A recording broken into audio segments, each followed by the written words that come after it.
যুক্তরাষ্ট্রের বাণিজ্য মন্ত্রীর সাথেও আমার দ্বিপাক্ষিক বৈঠক হয়েছে।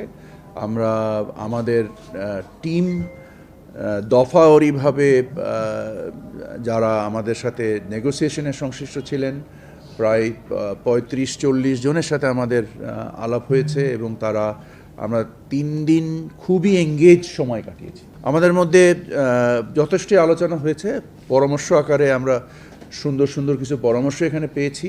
আমরা সময়ের জন্য ওনাদেরকে জানাবো এবং সময়ে আমরা সামনের সপ্তাহের মাঝামাঝি নাগাদ সময়ে আশা করি পেয়ে যাব।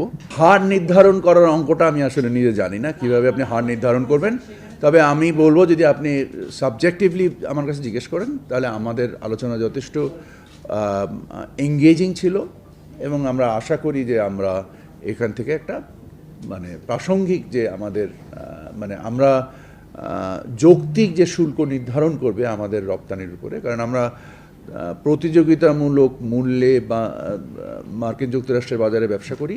আমরা আশা করি আমাদের সক্ষমতা দিয়ে এবং যদি তুলনামূলকভাবে আমাদের সাথে কোনো বৈষম্যমূলক অবস্থান না তৈরি হয়, আমাদের ব্যবসায়িক প্রতিষ্ঠানগুলো সফলতার সাথে ব্যবসা করে যাবে বলে আমি ব্যবসায়ীদের সাথে একসাথে দৃঢ় আস্থা প্রকাশ করি।